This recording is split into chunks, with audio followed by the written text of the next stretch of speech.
What's up guys, Maelstrom here. If you enjoyed the video then like, subscribe and leave a comment down below so I can keep on making these awesome videos for you guys. Chapter 1 Banishment. Naruto was having a terrible day so far. First, he had arrived back to the Leaf Village only to find out he was banished. Secondly, he found out that since Tsunade was not sworn in yet, she couldn't help him out in any way. Thirdly, he found out that he had to leave the village by midnight. "Tonight, I just can't believe this!" shouted Naruto in frustration. Naruto, around the age of 15, was walking down the street in a rage, glaring at the path in front of him. He had blonde spiky hair, deep blue eyes and 3 whisker-like marks on each of his cheeks. He wore an orange jumpsuit and was about 1.5 meters in height with a small build. "I do nothing but give my all for this village, and what does it do? Throw it in my face and kick me out. Guess it's a good thing I'm leaving. I might finally be able to get some respect," thought Naruto, as he arrived at his lopsided and run-down apartment complex, which only he inhabited. Naruto let himself in, closing the door behind him, before slumping down onto his frayed brown couch. Naruto sat there thinking about what he was going to do, before he heard a knock at his door. "Ugh, who is it?" groaned Naruto. "It's Kakashi," replied a voice. "Sai, come in, the door is open," said Naruto despondently. A man wearing a mask and a leaf forehead protector covering his left eye, who was garbed in the standard leaf shinobi outfit, along with iron-plated gloves, entered the dwelling. "Hey Naruto, how are you holding up?" asked Kakashi, aloof as ever. "How do you think?" responded Naruto bitterly. Kakashi for his part allowed some of his sadness to show, indicated by his small sigh. "Sensei, if you could only see what they are doing to your son, you would turn over in your grave," thought Kakashi. "Cheer up Naruto, you might be getting banished, but I've got something here that might raise your spirits," said Kakashi, as he pulled out 3 small pieces of paper. "Paper? Wow!" said Naruto sarcastically. "No, not just paper, chakra paper," said Kakashi with a nice smile. "What does it do?" asked Naruto, mildly interested as noted by him sitting up a bit straighter. "Well, you know how Sasuke can use fire jutsu and I can use lightning, well, among other things?" questioned Kakashi. "Yeah," replied Naruto. "Well, this will let me know what your affinity is. After all, I was going to train you all in your affinities soon, but, well, with your banishment, this can no longer happen," said Kakashi with a sheepish chuckle. "Gee, thanks," replied Naruto sourly. "So I figured as a going-away present, I would test your affinity and give you a jutsu for that affinity, so you have at least some guidance concerning elemental jutsu before you leave," said Kakashi, causing Naruto to brighten up. "Really? Thanks a lot, Kakashi-sensei," said Naruto happily, as he grabbed a piece of paper. "Now all you have to do is pump some chakra into it and it will reveal your affinity, although if you are lucky, you might have 2. said Kakashi. Naruto concentrated and focused his chakra into the paper, at which point, it split into 6 pieces. 1 crumbled, 1 became soaked, and another burnt up in a flame. Although that surprised Kakashi, the next few shocked him. 1 turned into lava and hardened, 1 dissolved out of existence, and the last piece turned into ice. "So how was that, Kakashi-sensei?" asked Naruto curiously. Naruto, you wouldn't mind doing that again, would you?" asked Kakashi, as he held out another piece of the chakra paper. Naruto just shrugged and did it again, getting the same result as before. "Well?" asked Naruto. Kakashi snapped out of his stupor and looked at Naruto. "Well, it would seem as though you possess 4 out of the 5 basic affinities and have 3 advanced nature bloodlines: lava release, boil release, and ice release," said Kakashi in mild awe. "Wow, I'm so awesome," said Naruto. "For once, I agree with you Naruto, those natures are all very impressive. With some training, you could become a real powerhouse," said Kakashi. At this Naruto's excitement deflated a little. "But, if I'm being banished, who will train me?" asked Naruto in sadness. "Well, I did say I would give you a jutsu for your affinities, although for the lava, ice and boil release, you will probably have to go to the mist to find someone to train you," said Kakashi. "Alright, thanks a lot," said Naruto. "Oh, and Naruto, take care of yourself. I know I didn't teach you much, but I do know that you have the guts to never give up and that will take you far," said Kakashi with a nice smile, before he used a body flicker and left Naruto to pack. Line break. Naruto was packed up and ready to leave. He had a small backpack on his back and a few scrolls attached to his pants. As he walked down the street, he remembered all the pranks he had pulled. As he passed his favorite ramen stand, he started to feel depressed knowing that he will never get to eat there again. Oh well, nothing I can do now, I'm just going to have to do my best to become the strongest, thought Naruto, as he approached the gate. As he arrived, he saw there were 5 figures waiting for him. Jiraiya,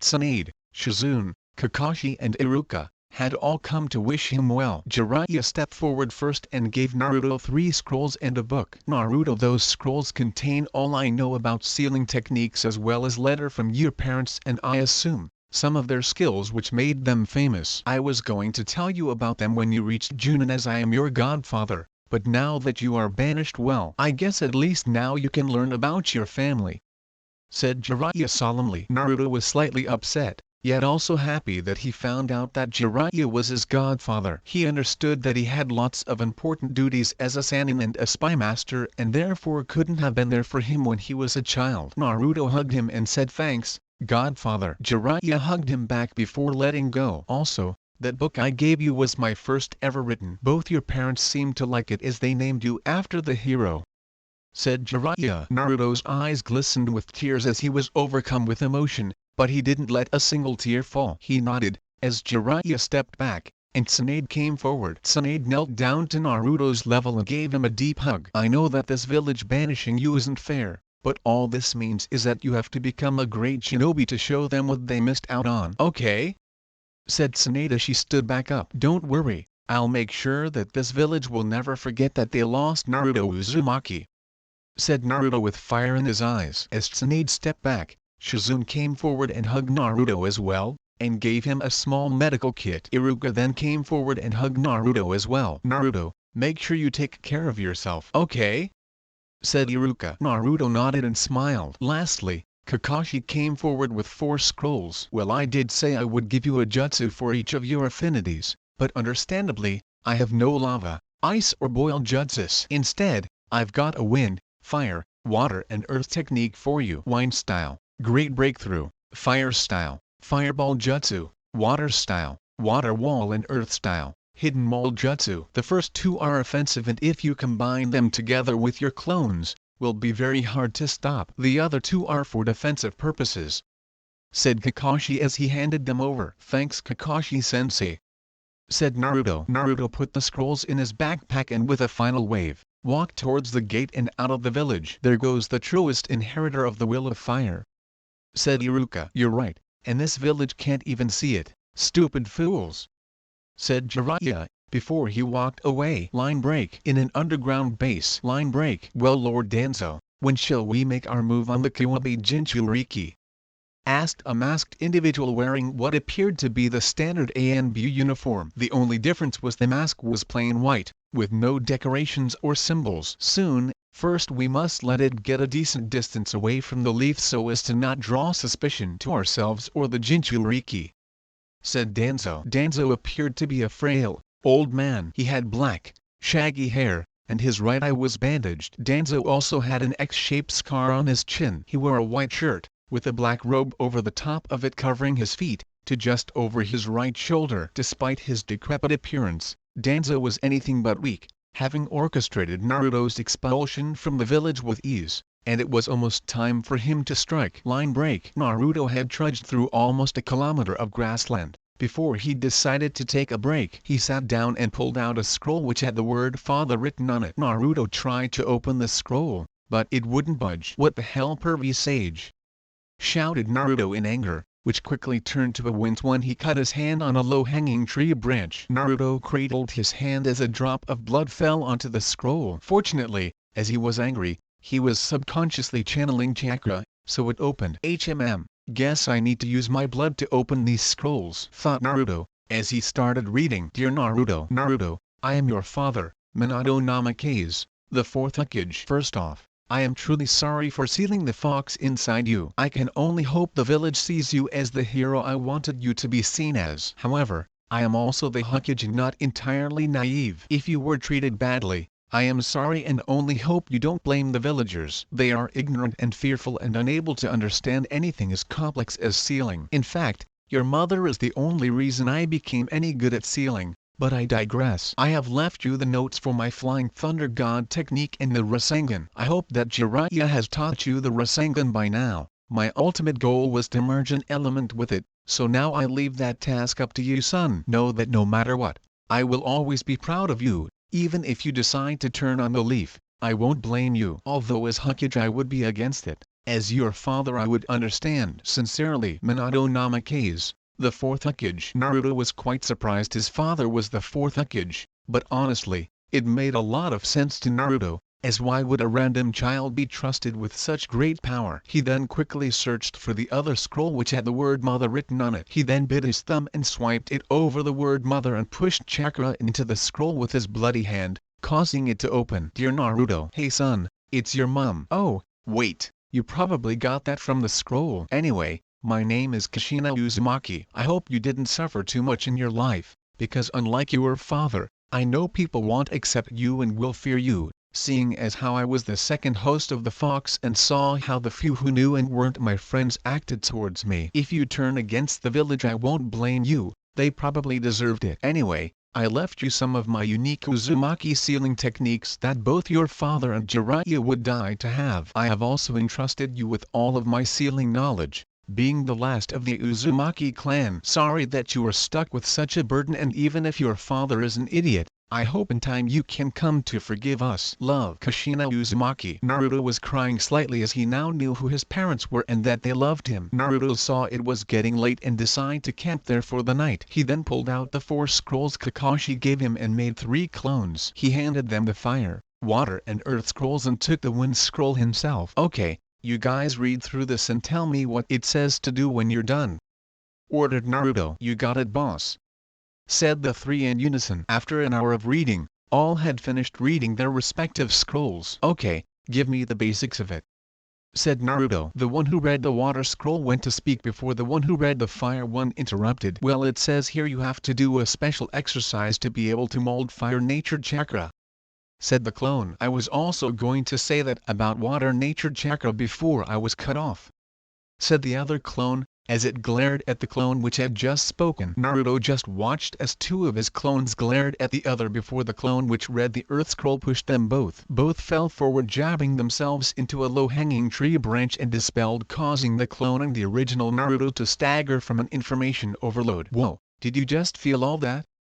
Asked the last clone. Yeah, dispelled yourself, ordered the original. The clone dispelled and Naruto was hit with another burst of information. Naruto then gave a face-splitting grin and used his signature jutsu, Shadow Clone Jutsu, said Naruto as 400 clones appeared. Half the clones grabbed a leaf for each of them. 100 tried to split them while the other 100 tried to burn them. The other set of clones also split up into 2 groups, with one group trying to meld with the earth while the others each tried to make the water rise up from a lake nearby. The original Naruto started to do a series of push-ups and squats to improve his physical strength. Line break. 3 hours later. Line break. Most of the clones had dispelled, having made little to no progress as of yet. Naruto himself was almost unconscious due to the intense physical and mental strain he had placed on himself. Huff, well Pat, I guess Huff I'm done, for now, said Naruto as he passed out. Line break. The next day. Line break. Naruto woke up refreshed and ready to go,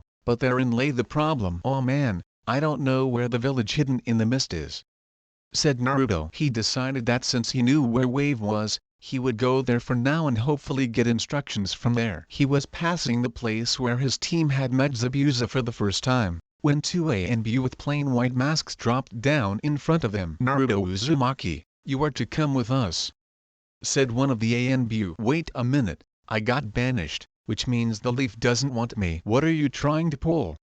Asked Naruto with narrowed eyes. The ANBU, instead of answering, quickly made hand signs before calling his jutsu. Water style. Water whip jutsu. A thin piece of water extended from the ANBU's hand which he then flicked, which caused the whip to lunge at Naruto. Naruto jumped back and made his signature hand sign, causing 12 clones to appear. 8 rushed the ANBU, 4 for each of them. The 4 who stayed back started to make a Rasengan but found that with 3 clones making one Rasengan, with the 4th maintaining its shape, It came out almost twice as big. All four charged at one of the ANBU and slammed the big Rasengan into him. Giant Rasengan! Shouted the four clones, as the ANBU was plowed into the ground and killed almost instantly. The rest of the clones converged on the last remaining ANBU and attacked. 5 kicked him up into the air while saying Naruto. 2 clones then jumped up and formed a Rasengan which they slammed into the airborne ANBU while shouting Rasengan Slam, which destroyed the ANBU. As the dust cleared, a smashed log was revealed. Crap!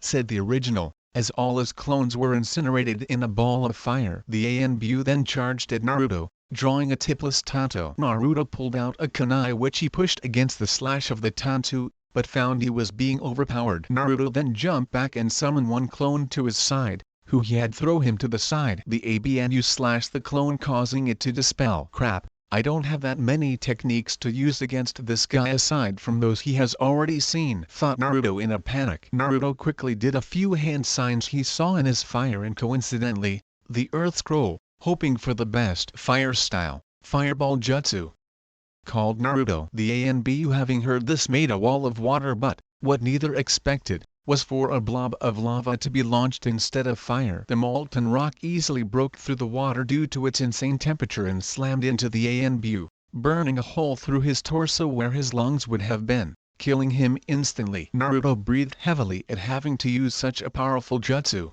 and then threw up, knowing he had just killed 2 people quite gruesomely. Line break. Naruto journeyed on, barely able to stay awake until he arrived at Tarzuna's house. He knocked on the door and waited before Tsunade opened the door. Knowing he would be relatively safe for now, Naruto passed out on Tsunade, who quickly called for Inari and Tarzuna. Line break. Lord Danzo, it seems as though the Kiwabe Jinchuriki evaded capture, said the same figure which had reported to Danzo last time. Danzo frowned slightly, before closing his eyes. Send out for this time. We must capture it before it gets too far away, said Danzo. The figure bowed, before leaving to fulfill Danzo's command. Soon I shall have all I need to become Hokage and protect the leaf, thought Danzo as he closed his eyes. Chapter 2 Naruto's Growth. Naruto woke to find himself in the same room his sensei had been placed in previously during their mission to the Land of Waves. The memory of what Naruto had done before his dash to wave caught up with him,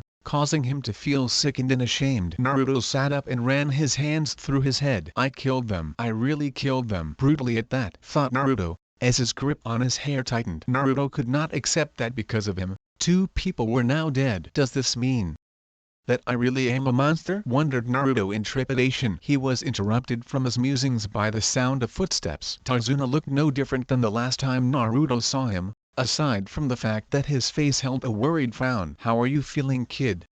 Asked Tarzuna. Honestly, like a murderer, said Naruto, as he gripped the thin sheet sprawled around his legs instead of his hair. Tarzuna frowned at the response, but Naruto, who was staring down at his sheet, missed it completely. I don't see a murderer, said Tarzuna, prompting Naruto to raise his head slightly. You also didn't see the lifeless body of a person who you just killed, laying there on the floor, spilling blood out of a massive open chest cavity, replied Naruto in a haunted tone. Tarzuna grimaced at such a gruesome and vivid picture, but knew that if he didn't snap Naruto out of his depression now, he may take his own life if someone didn't help him, as the ninja was highly unpredictable. Look kid, I've been around for many years now and I've seen and heard a lot, said Tarzuna in a slightly reflective tone, which prompted Naruto to look him in the face. People kill, and people get killed. It is a way of life, said Tarzuna solemnly. Naruto seemed to be on the verge of crawling inside himself, so Tarzuna quickened his words,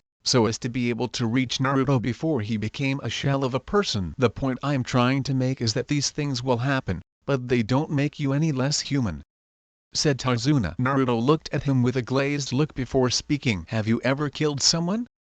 Naruto asked. No, but many have. They didn't become shells of their former selves, such as your sensei, or did you forget about that? Replied Tarzuna. Truthfully, Naruto had forgotten. Not just about that though, Naruto forgot one very important thing. He was a ninja. He knew ninja killed and faced the danger of being killed, but the bad memories of his past caused him to forget that piece of information. But how do I move past this? Forget about the lives I have taken?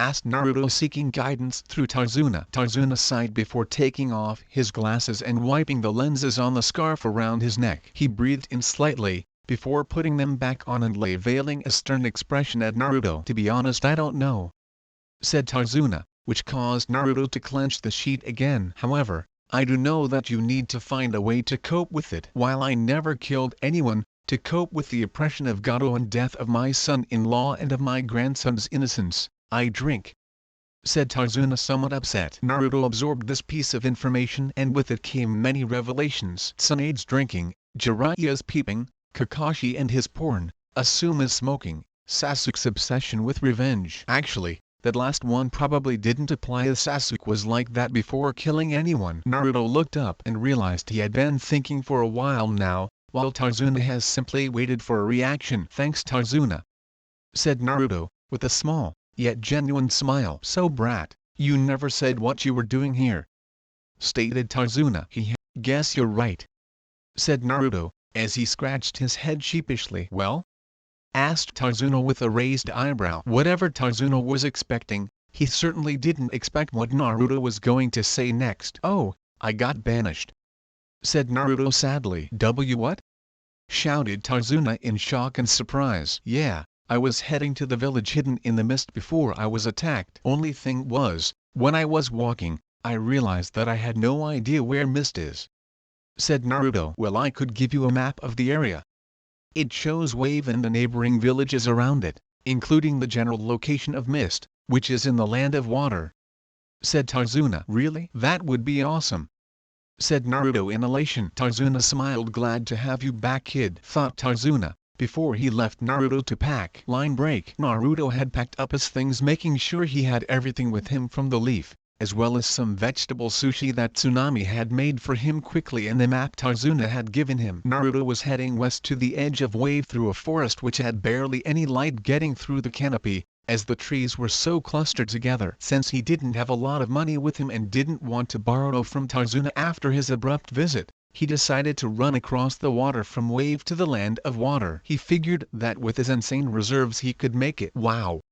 said Naruto in awe, as emerged at a clearing. He looked upon a vast ocean glittering in the sunlight. There was not a lot of separation between the forest and the ocean, only having 1 meter of sand between them. Naruto sat down and quickly pulled out 2 vegetable sushi, which he ate at a sedate pace, while admiring the beauty of nature. As he finished them, he stood up and dusted his hands, letting the crumbs fall to the ground. He tightened his backpack and made sure all his scrolls were firmly affixed to his waist. "Well, here goes," thought Naruto as he started channeling chakra to his feet. He took a step onto the water, before looking behind him. "Guess I won't be seeing land for a while," thought Naruto, before he turned around and started running on the water towards the Land of Water. Line break. Naruto ran for hours until the majesty of nature he observed before his run became an endless expanse of blue nothingness. "Ugh, how far is it?" thought Naruto in boredom. Through his boredom, however, he never noticed the 3-meter wave approaching him from the left until it was right above him. "Afu!"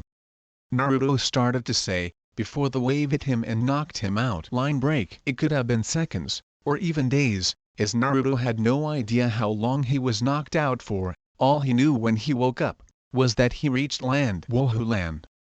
exclaimed Naruto, as he stood up and pumped his fist. Naruto started to run forward, believing he had arrived at the Land of Water, but slowly realized something. "Wait a minute. If this is the Land of Water, why is everything in ruins?"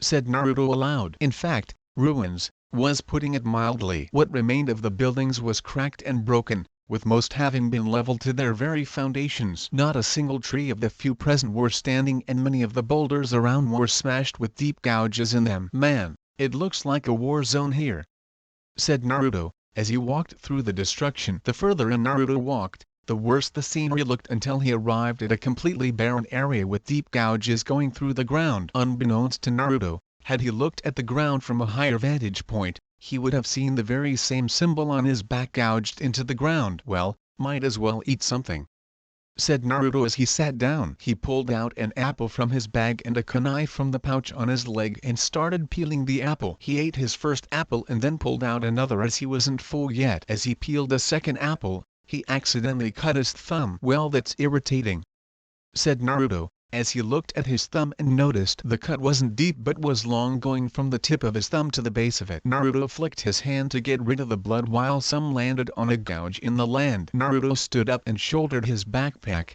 while quickly devouring the apple. "Well, I guess I should," began Naruto, before he felt dizzy and disoriented for a minute. "Go," finished Naruto, as he blinked in confusion. Instead of seeing the barren wasteland he had just been sitting on, he now stood in front of a broken steel gate. The gate encircled what Naruto found reminiscent of the village hidden in the leaves. The buildings looked abandoned but seemed to be in relatively good shape. Naruto walked past the gate and around the buildings. For some reason, he felt drawn to the central building, which reminded him of the Hokage Tower. The front door of the tower was made from silver and had two red whirlpools carved into where doorknobs would have normally been. Wonder if this works the same way as the scrolls I got," said Naruto, as he bit his thumb and wiped it across both swirls, while pushing chakra through his thumb. The door opened inwards, allowing Naruto to see that the inside of the tower was relatively untouched. The wooden floor was painted a dark orange in color, the walls were red, and the ceiling was bright yellow. There was a small desk in the center of the room with a small lamp on it and two staircases on the side behind it, one to the left and one to the right. Naruto walked up the staircase to the right and passed 3 levels. Before reaching the top of the tower, he saw a swirl on the center of the only door on the 4th level. Naruto once again bit his thumb and swiped it across the swirl while channeling chakra. The door opened and Naruto walked in. As he took his first step in, he felt a shiver run through his spine. He then instinctually jumped forward as a golem dropped down right where he had been standing previously. The golem was rather simple, with a circular torso and head, with a single eye in the middle of its forehead, 2 arms, and 2 legs which were left uncovered. In its right hand it held a sword, and in its left a scroll. Naruto stared at the golem and the golem stared back at him, before putting the scroll it was holding down in front of it. Naruto cautiously approached the scroll and grasped it. He unfurled it and looked at it. The golem then shattered and turned into dust. That was weird, thought Naruto, as he started to read the scroll. The only thing in the scroll was a map of the room with a wall circled. Naruto walked over to the wall where the circled section should have been, and saw a bookcase. He stood next to the bookcase and slowly pushed it away. After he moved the bookcase out of the way, he saw a swirl on the wall. By now, he knew exactly what to do and bit his thumb to draw blood once again. "Man, I'm going to lose so much blood if this is the only way to get around," thought Naruto, as he swiped his hand across the wall. The wall rose and revealed a small space large enough to hold a small child. Inside the space was a rather long scroll. It was about as thick as the Heaven Scroll he had in the Chunin exams but was almost 2 meters long. Naruto carefully removed it, before opening it up on the floor. It looked like the scroll Jiraiya had Naruto signed to summon the toads. Naruto followed the same procedure he did last time, but unlike last time, after he signed his name, he felt his legs burn, before he closed his eyes and screamed in pain. Line break. When Naruto opened his eyes, he found himself on a largely uninhabited island which was surrounded by mountains. At the center of the area was a small bubbling pit reaching almost 10 meters in diameter. Naruto had no idea what happened to him and wandered closer to the pit, hoping to get some clue as to where he was. As he approached the pit, he saw that it was shining with all the colors of the rainbow at random. "Wow, that's so cool," said Naruto in awe. As he finished speaking, a snout broke the surface of the water. Naruto jumped back and drew a kunai. The snout was followed by an eye, then a head, before the body of a dragon burst from the pit. The scales and eyes of the dragon glittered in a rainbow of colors. It had 2 spines on the back of its head which were a meter in length. It possessed smaller scales down its back and head while its tail had none. Its tail was 4 meters in length which combined with the 6 meters of its body gave the 10-meter dragon a rather imposing presence. Its underbelly didn't show as many colors as the rest of its body and seemed to resemble the daytime sky, as it was a pale blue, with white and yellow flecks running through it. Its eyes were slitted, and its 30-centimeter white teeth were shining brightly which eerily reminded Naruto of Lee. The dragon came forward, flapping his wings, which allowed Naruto to see its wingspan was 5 meters wide with a meter-length spine on the top of each wing. Naruto backed up while the dragon came forward and landed in front of Naruto, before looked at him with a piercing gaze. "Child, do you know where you are?" enquired the dragon in a deep baritone. Naruto was startled that it spoke and dropped his kunai in surprise. "Well, no.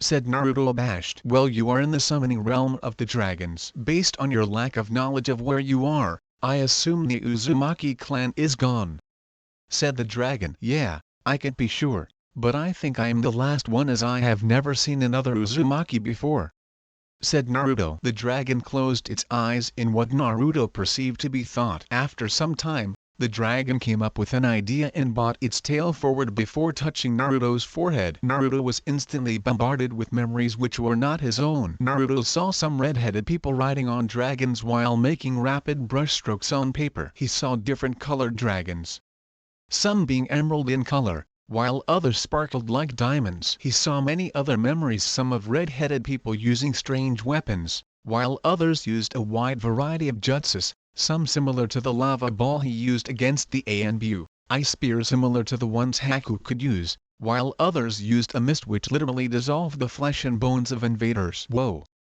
Said Naruto, as the dragon removed his tail from Naruto's head. Yes, whoa indeed. What you just saw were the deeds of your ancestors and my fellow dragon brethren. You will notice that not all looked as I do, as there are 7 distinct types of dragons. Dragons such as me are capable of utilizing wind and ice techniques. Other dragons can use other techniques, but I believe they should tell you about their techniques themselves, said the dragon as Naruto recovered. Oh, by the way, my name is Naruto Uzumaki, said Naruto, as he stuck his hand out to shake. Apu, said the dragon as it brought forward an appendage, with 4 claws jutting over what appeared to be fingers, to shake Naruto's hand, easily dwarfing it. So can you teach me about how to use wind and ice techniques? Asked Naruto. Apu nodded, before motioning Naruto towards the lake. To start with, you need to freeze that lake for ice and split it for wind. Best you get started now, said Apu. Naruto walked over to the lake and made a signature hand sign causing 50 clones to appear. Let's do it, said Naruto, before he and his clones proceeded to try and freeze and split the lake. He has lots of potential, thought Apu, as he watched Naruto. Line break. 3 months later, in the Leaf Village. Line break. What do you mean you don't know where he is? Shouted Tsunade at Jiraiya, who was looking at her solemnly from his seat on the windowsill. Exactly what it sounds like, Tsunade. After leaving Wave, neither my spies nor I have spotted him anywhere. It is almost as if he vanished into thin air, said Jiraiya, truly perplexed. Tsunade sighed, before crossing her hands in front of her face and placing her chin on them. Alright Jiraiya, as much as it pains me, forget about Naruto for now. However, as soon as he resurfaces, I want to be the first to know, said Tsunade, clearly upset. Jiraiya nodded and left. Line break. So Kakashi, what are we going to do today? Asked Sasuke. Sasuke was wearing the same clothes he wore for the Chunin exams, minus the black strap that used to lie around his left hand and right calf. Well, I was thinking of a ninjutsu spar without the Sharingan, said Kakashi. Kakashi had not changed at all in the 3 months Naruto had left, but if someone particularly observant looked at him, they could see he walked with a slightly defeated air about him. Sasuke got in a ready stance, while Kakashi started going through hand signs. Sasuke began making his own hand signs before launching a fireball at Kakashi, while Kakashi countered with a water dragon. I hope whatever you're doing is helping you achieve your goals, whatever they may be, Naruto, thought Kakashi, as he dodged a barrage of kunai. Line break. Lord Danzo, we still can't find a trace of the 9 tails, said a kneeling figure. Send out 4 more men, we must find it immediately, said Danzo, to which the figure nodded and disappeared. Line break. Well Naruto, I would say you have just about mastered ice and wind manipulation in such a short time. I may add, to gain mastery in 2 elements in 4 months is astonishing, said Apu in praise of Naruto's learning ability. Thanks Apu, said Naruto. Naruto had shot up in height now, being 1.5 meters tall, 10 centimeters taller than he was 4 months ago. So does this mean I need to go find the other dragons for my training? Asked Naruto. Actually, they need to accept you first. You see, you came to me first as you have a special bond with the Opal Dragons, being born in October. For the others though, they must decide themselves when they want to train you, replied Apu. So what should I do now? Go back to looking for Mist? Asked Naruto. I guess, but before you go, let me give you something. Lift up your shirt, said Apu. Naruto obliged, and Apu touched the tip of his tail over Naruto's heart. There was a small flash of light, and a tattoo of an opal dragon was seen coiled around where his heart was. If you ever need me, just swipe some blood over your heart and pump some chakra into it and I will be there to aid you, said Apu with what Naruto could only call a smile. Thanks Apu, I'll try and summon you out for some fun sometime, said Naruto, eliciting an amused snort from Apu. Apu then stared Naruto in his eyes and Naruto felt his legs burn again. Before he found himself back in the building he got his summoning contract from. Line break. Naruto walked back out the gate he entered from. He stopped momentarily and turned around, pulling out the map Tsunade had given him. Before he quickly jotted down some lines from Wave Down to an unnamed landmass which he called Hidden Whirlpool Village. Now I hope this time I actually get to the land of water, said Naruto, before he started running back to the coastline. Line break. After a now successful run, Naruto finally arrived at another landmass, which according to his map, was the land of water. Now how am I supposed to find the village hidden in the mist? Pondered Naruto aloud. Naruto started walking down the path which he noticed was devoid of any life, plant or animal. Despite this though, there seemed to be a constant humidity in the air. I guess this is how they can use water jutsu so easily. With all this moisture though, fire jutsu must be really hard to pull off, thought Naruto. After a while, Naruto reached the end of the first island he arrived at, and water walked to the next one. This must be the main island I've been walking for hours, thought Naruto. After walking for a little longer Naruto heard some explosions in the distance, before a stray explosive kunai landed near him, causing him to jump to the left quickly to avoid losing a limb. Okay, now I'm angry, said Naruto, as he jogged in the direction of where the kunai came from. He arrived on the scene of two mist ninja fighting each other. That's odd. Why are mist ninja fighting each other? Thought Naruto. Die, rebel! Shouted a slightly insane-looking mist ninja. His entire body excluding his face was covered in fishnet and he wore a dark blue cloak over this. His headband which depicted four wavy lines was wrapped around his left wrist. He had a stocky build and wild black eyes. The other ninja appeared to be a middle-aged man with a patch over his right eye. He wore a talisman in each ear with Tahir written on them twice on each side. He also wore a striped shirt and pants with seemingly the same pattern, with a green robe over them. His blue hair was styled in a manner resembling a shark fin. Naruto silently and without any hand signs made 5 clones, having gained a degree of mastery over them during his training with Apu. As the rebel approached a tree, Naruto and his clones jumped out and quickly tackled both ninja before giving them a chop to their necks, knocking them out. Naruto tied them both up to separate trees next to each other, so they both faced him. Line break. After a surprisingly short amount of time, both ninja woke up. The rebel sat there calmly, while the other ninja was struggling against his bindings. Naruto coughed to gain their attention. Untie me now, shouted the mist ninja who looked positively unhinged now. You seem to be the most rational one at the moment. Tell me, why are two mist ninja fighting each other? Ordered Naruto, as he pointed at the blue-haired man. Given your headband, I assume you are from the Leaf, said the man. Banished, but go on, said Naruto, eliciting a raised eyebrow from the man. Well, there is a civil war in Mist between bloodline wielders such as myself and loyalists which think all bloodlines are a plague, said the ninja, giving a pointed look to the man next to him. Well, that throws a wrench into my plans of getting someone to train me in boil and lava release, muttered Naruto, causing both of them to look at him incredulously. More bloodline scum, spat the insane ninja. Our leader possesses boil and lava release. If you release me, I may be able to convince our leader to train you, if you help us out, propositioned the green-clad ninja. Naruto thought it over and figured it was a fairly reasonable offer. Okay, said Naruto, as he threw a kunai cutting the ninja's ropes. My name is O, said the green-clad ninja. Naruto Uzumaki, nodded Naruto, prompting a raised eyebrow and a look of deep thought to encompass O's face. Scum, you will all die, shouted the remaining mist ninja. So what do we do with him? Asked Naruto. Well, we could kill him, or bring him back for interrogation to our camp, suggested O. Okay, said Naruto as he put his hand out and engulfed the man in a block of ice. The man gave a strangled gasp, before being frozen in ice. O coughed, prompting Naruto to look at him. O pointed at the block with a raised eyebrow. Oh, Did I forget to mention I have Ice Release 2 and have full mastery over it? Asked Naruto. Oh nodded. Huh, so I did. Said Naruto, who unraveled a scroll he had just pulled out and used a basic sealing technique he learned during his training with Apu, from his mother's letter, to cause the ninja to disappear into the scroll. He then gestured for O to lead the way. Back in my day, people didn't unnecessarily flaunt their powers, thought O. Line break. After traversing through the misty area for an hour or so, they arrived at a clearing. Please close your eyes for a second, Uzumaki. Said O. Naruto obliged but kept his awareness of the environment on high alert. O made a few hand signs, before pressing a specific area in the air near his head. As he did this, a genjutsu was released. You can't open your eyes now, Uzumaki.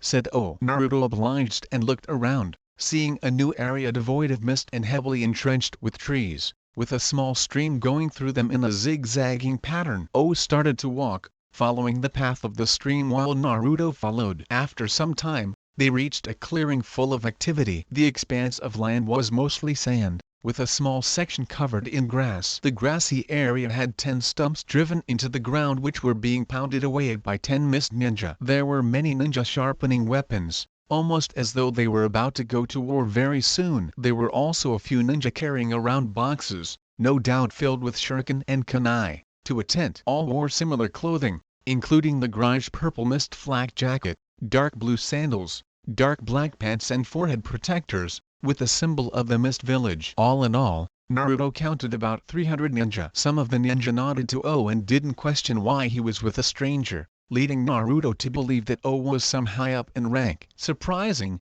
since he was stuck fighting with one ninja who wasn't all that strong, thought Naruto. O and Naruto arrived at another tent than the one where the boxes were being taken. This tent was also more elegant and was a deep blue instead of the standard gray. A word of caution before you meet the leader of our rebellion: do not mention anything remotely close to marriage or age. It won't end well, trust me.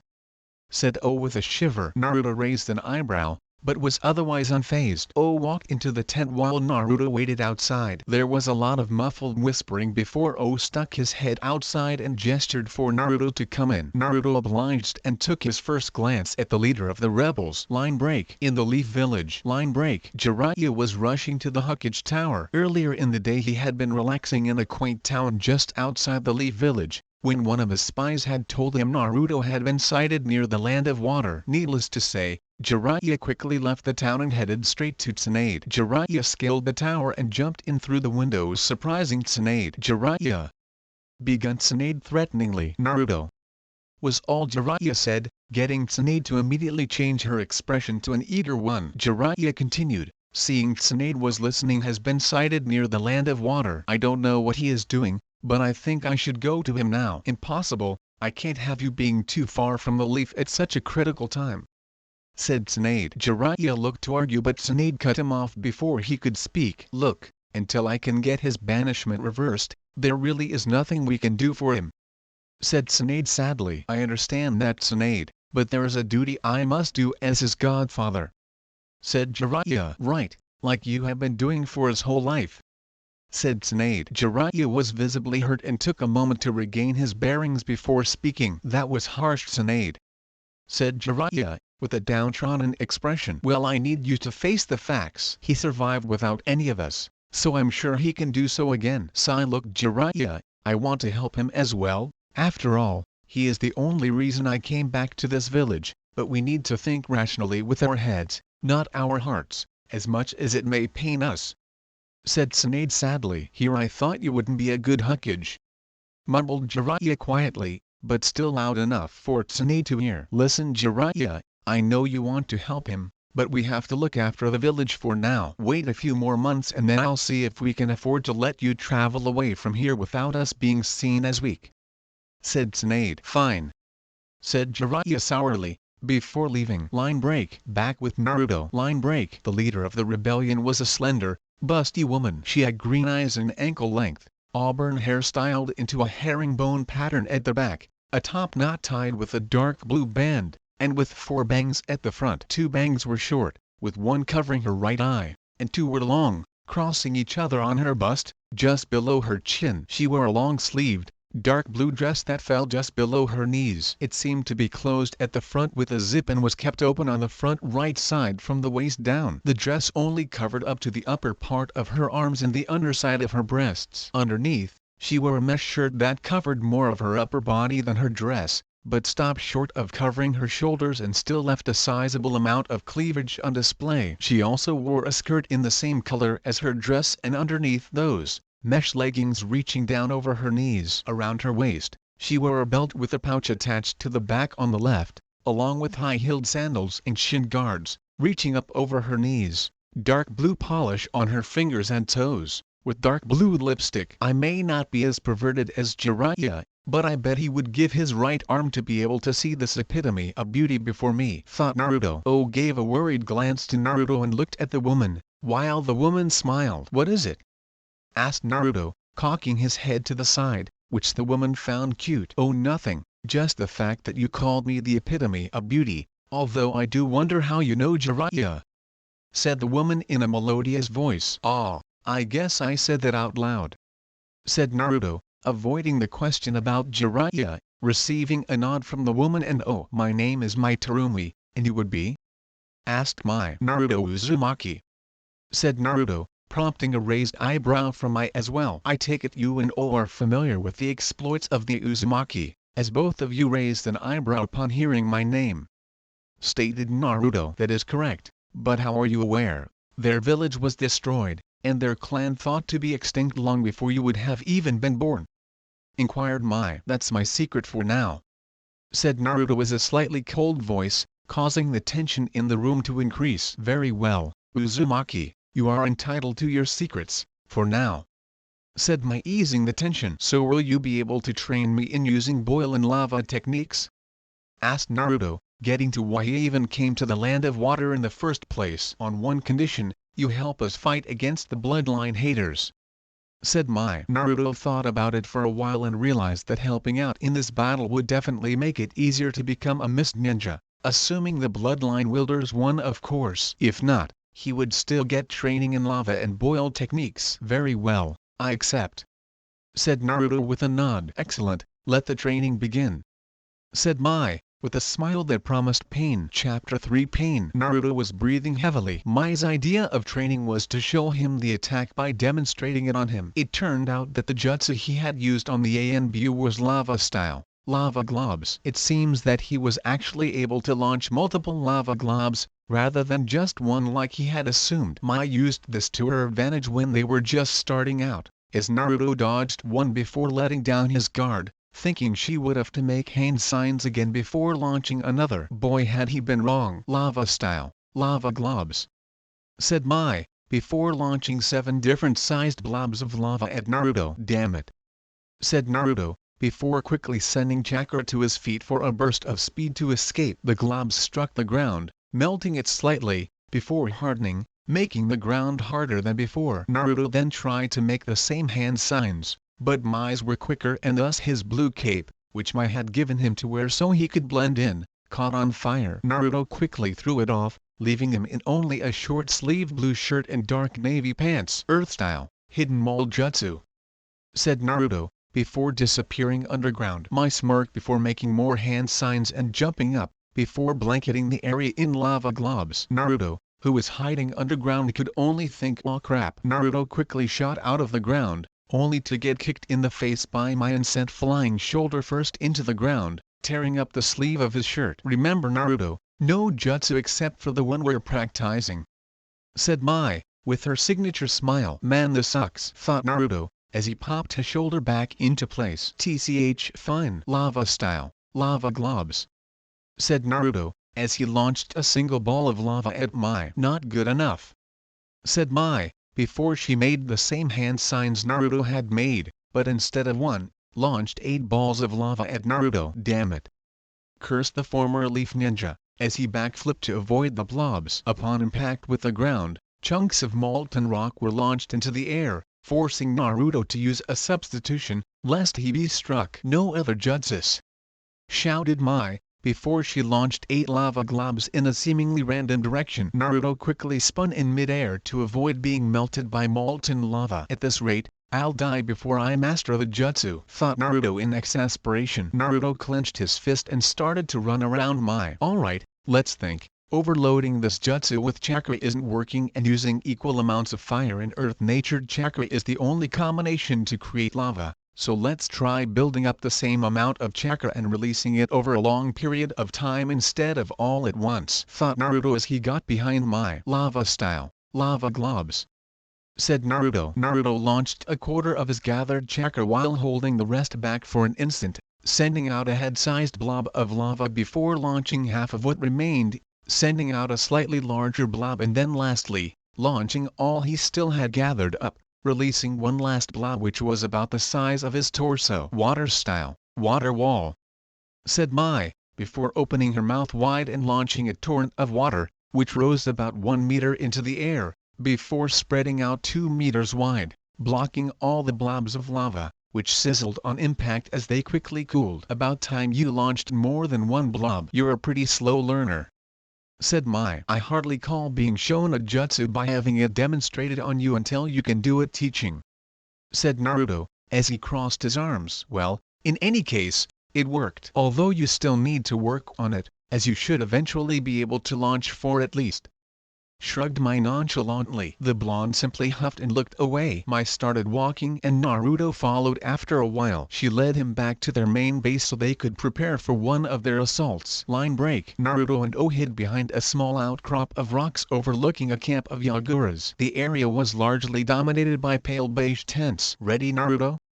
Asked O. Sure, this'll be easy, said Naruto, while inwardly questioning whether he would be able to do what he had to. Line break. Flashback. Line break. So you and Naruto will take out Yagura's most eastern camp. Any ideas, considering the camp holds about 50 men?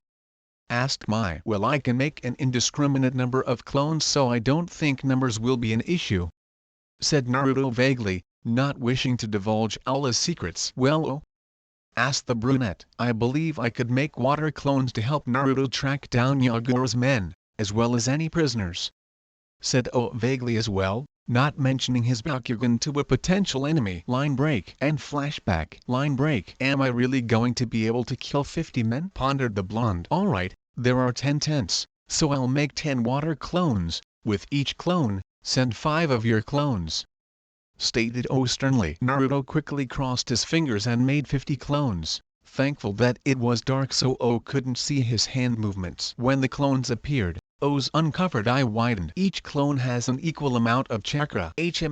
This is very different to the water clone jutsu, thought O, trying to remember where he had seen a similar clone jutsu. Move out, said O, as all the clones quickly proceeded to the tents. Now let's go scope out the perimeter to make sure no one is hiding, said O, to which Naruto nodded. Line break. The first group of clones came upon a tent which housed 5 ninja. They quickly proceeded to end their lives. The Naruto clones did so by using ice manipulation and froze all the water in the bodies of the soon-to-be dead ninja, causing their internal organs to burst, killing them instantly. 5 down, whispered a Naruto clone. More to go, said the O clone, before both types of clones dispelled. Line break. That's 5 taken care of, Naruto informed O, after receiving the memories of his clones. O nodded while inwardly thinking he received their memories as well. Line break. The next set of clones proceeded to quickly slit the throats of the 5 in the tent before dispelling. Line break. The third group however had a problem. 2 are missing, said the clone of O, before turning into water due to being hit with a kunai to the back. Quickly clones, said one of Naruto's clones, before they charged. Water style, water wall, said one of the ninjas using the water from O's clone. One of Naruto's clones who had charged in an attempt to engage in taijutsu was dispelled by the wall, alerting all the others as well as the original. Alright, no more messing around. Ice style, 1,000 needles of death, said all 4 of the remaining clones, while slamming their feet on the ground, causing the water on the ground to shoot up in a manner similar to what Haku had employed. The water now floating in the air sharpened into needles, but unlike Haku's jutsu, they hardened and turned into ice. The clones all jumped back and the 2 ninja were skewered. Mistake corrected, said the main clone, before they all dispelled. Line break. That's 50 now. Although the third group had a problem, 2 were awake. We need to proceed more carefully, There might be more awake,"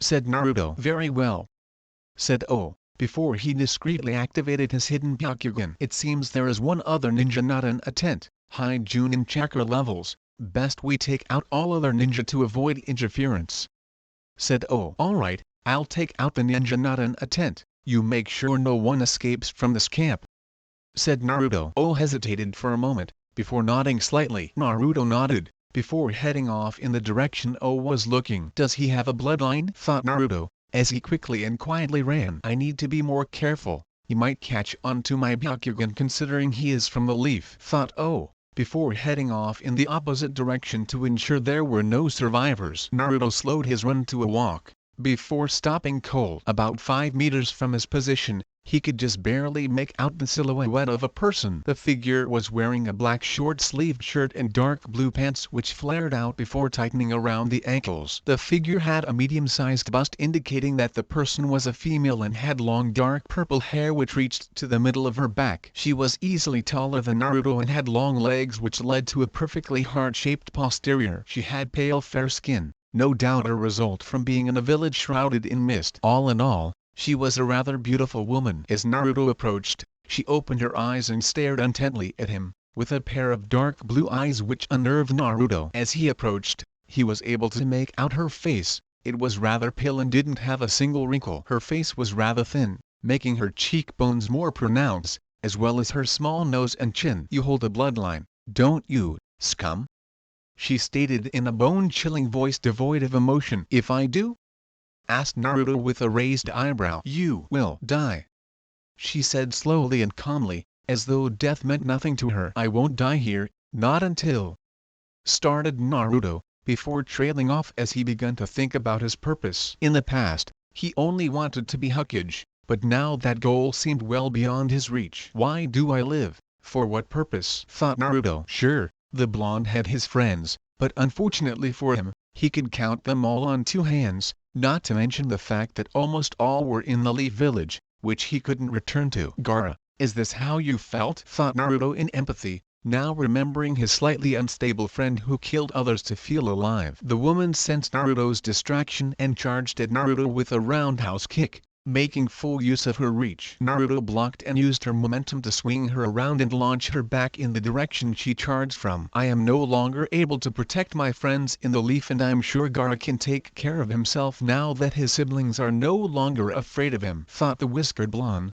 as he dodged an elbow, before retaliating with an uppercut and super kick, launching his foe backwards. "My parents are long dead, and I haven't heard of any other Uzumaki anywhere," contemplated the former leaf ninja, as he jumped over a front sweep, before nailing his foe with a vicious axe kick, which dislocated her shoulder. "Water style, water dragon jutsu," said the woman as a 3-meter-long dragon of water charged at Naruto, who dodged to the side, before throwing 10 kunai at his foe and quickly sinking into the ground, hidden by some of the water, which had risen up into the air when the water dragon crashed near him. Naruto crept underground, moving through the ground as though it was water, until he was directly under the ninja. "Sure, I could complete the Rasengan like my father wanted me to, but why bother? What's the point?" wondered Naruto, before his hands shot out and clamped onto a set of ankles, before the person they belonged to was dragged down into the ground until only their head was visible. Naruto quickly popped out of the ground and squatted down, placing his kunai under her chin, so the tip was just under it. "Tell me, for what reason do you live?" asked Naruto in a subdued voice. "I live to be of service to my cage and protect the world from bloodline scum like you," spat the mostly buried ninja. "I no longer have a cage," thought Naruto wistfully. "That is enough, Naruto, we can take her back for interrogation now," said O, who had only recently arrived. Naruto nodded and absent-mindedly pocketed his kunai, before standing up. "Is life meaningless, or do I have some purpose which I have not yet learnt of?" questioned Naruto, now being able to think without having to fight at the same time. O placed a chakra suppression tag on their captive before pulling her out of the ground and motioning for Naruto to head back to base. Naruto absent-mindedly followed, while continuing to think along the way. Line break. Naruto was sitting inside one of the larger tents which had been modeled into a bar. "Get me your strongest drink," said the blonde as he sat down on a stool. The bartender put down a small glass and poured a small amount of liquor. Naruto blinked repeatedly, before leveling a suspicious glare at the bartender, almost expecting him to laugh and reveal he had been playing a prank on him. However, when he met Naruto's gaze impassively, Naruto shrugged before downing the contents of the tiny glass. Naruto's throat burned for a second and felt slightly dizzy, before he felt the liquor being purged from his system. Naruto sighed inwardly, while cursing the fox for making it impossible for him to become intoxicated, before paying the bartender and walking out of the tent. Damn, there is nothing to do around here, complained Naruto as he walked around, noticing that aside from training or drinking, there was nothing for him to do. Wish I had another book. Hell, I'd even settle for what the old perv calls literature, thought the former leaf ninja, as he continued walking. Eventually, he found himself back at the main tent, which was right next to his and opposite Mai's. Naruto hesitated for a second, before deciding to visit Mai, reasoning that she didn't have much to do either. Naruto considered knocking first, but then realized it was a freaking tent, so there was nothing to knock on. So Naruto settled for simply walking in. Mai was inside and appeared to have just had a bath. If the steam in the room was any indication, well, I guess she could be training in boil release techniques, rationalized the bored ninja. After a while, the steam faded, and Mai was revealed wrapped in a towel while using another towel to dry her long hair. Doesn't it get annoying to dry so much hair every time you have a shower? Asked Naruto tactlessly. Mai looked up suddenly, clearly not expecting any company, but after seeing it was only Naruto, resumed her previous task. Not really, I find it relaxing, replied Mai, as she moved over to her bed in the center of the tent, before sitting down on it. Naruto shrugged his shoulders, not really caring, while looking at Mai. You know, most men would be foaming at the mouth upon seeing me in nothing but a towel, Mai said offhandedly, hoping to get a reaction from Naruto. Humph, whatever, replied the blonde, emulating a certain brooding Uchiha. Mai frowned slightly before speaking. That is a rather different reaction given your words from the first time you met me. Were you lying then? Asked Mai with narrowed eyes. No, I meant what I said, you do epitomize beauty, in my eyes at least, said Naruto, getting a smile from Mai. I just find it hard to care at the moment given my current dilemma, finished the blonde ninja, drawing a frown from Mai. Oh, what dilemma would that be? Asked Mai, as she finally finishing drying her hair and wrapped the towel around her head, before looking for clothes to wear. Reason, will, purpose, retorted the bored ninja vaguely. Meaning? Said Mai, as she gestured for Naruto to turn around while she changed. I no longer have a reason to live and thus have lost my will, as I do not have a purpose in life, said Naruto. Oh, why is that?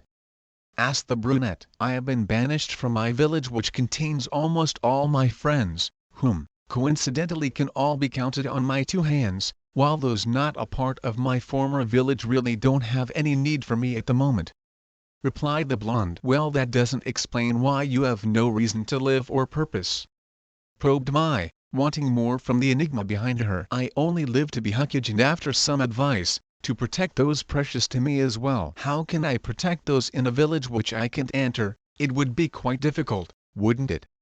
Replied Naruto, not really caring about withholding information anymore, due to his current state of mind. Why not find a new purpose, or new precious people?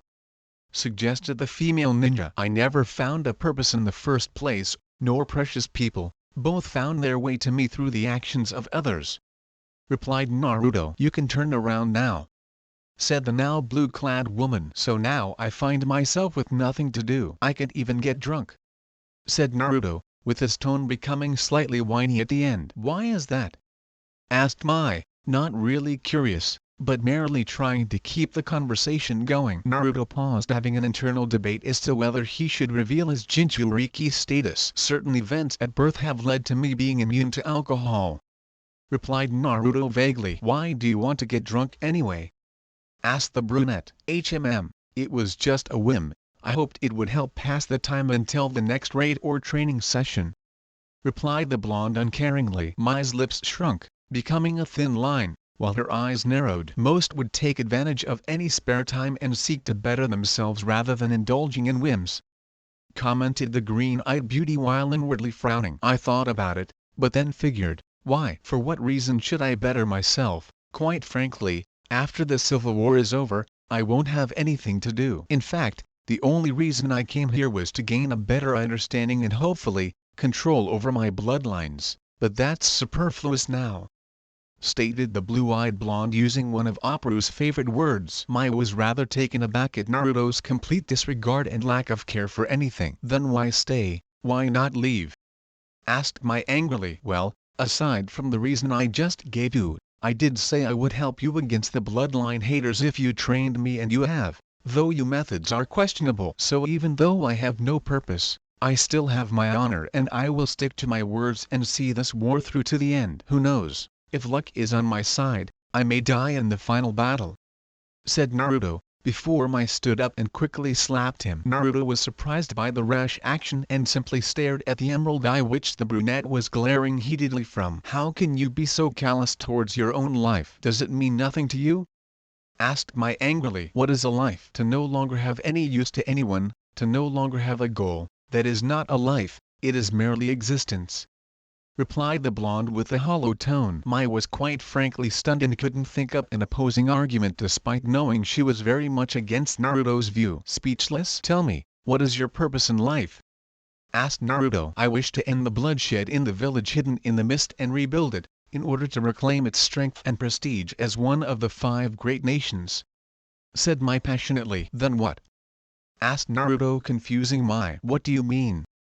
asked Mai. "I mean, what will you do after you achieve your goal? At most that would only take 10 years, so what then?" asked Naruto, probing Mai, hoping to find something that could help him regain a purpose in life. Mai paused and thought about her goals after ending the war, and only one thing really came to mind: to have a family. Mai thought. Naruto waited, hoping to receive an answer, and after hearing none, sighed. "You see, you don't have anything to live for after mist is restored either. At least you have that, though. Quite frankly, after this war, I really have nothing left to do, so what then? Become a mercenary? Why? For fame or money? Why bother?" continued the blonde, while shrugging his shoulders at the end. "In any case, I'll go now, since I'm sure you have better things to do," said Naruto, before he left Mai's tent for his own to sleep, leaving behind an angry and confused brunette. Line break. In the village hidden in the leaves. Line break. "What? Sasuke has left the village?" shouted Tsunade, towards a despondent Sakura. "Yes, Lady Hokage, he left last night. I saw him. Don't know why he would leave," said Sakura on the brink of tears. "Damn it. Anbu, get me Shikamaru Nara immediately," ordered Tsunade, as an Anbu appeared in front of her and bowed, before vanishing. "Sakura, you can go now," said Tsunade. Sakura considered protesting, but then thought better of it and gave a slight nod before leaving. "Darn, without Naruto, I don't know if they're going to be able to get him back. Better get some outside help," thought Tsunade, before taking out a scroll and writing a mission aid request for the village hidden in the sand. Line break. Naruto found himself in a sewer. "Oh great, it's that bloody fox," thought Naruto in annoyance, as he had been enjoying his sleep. Naruto begrudgingly walked until he found himself in front of Kiwabi's cage. "Sai oi, Fuzzy, what do you want?" shouted an irate Naruto. "Mortal, how dare you speak to me like that?" shouted the fox, coming into Naruto's view. Yeah, whatever, what do you want already?"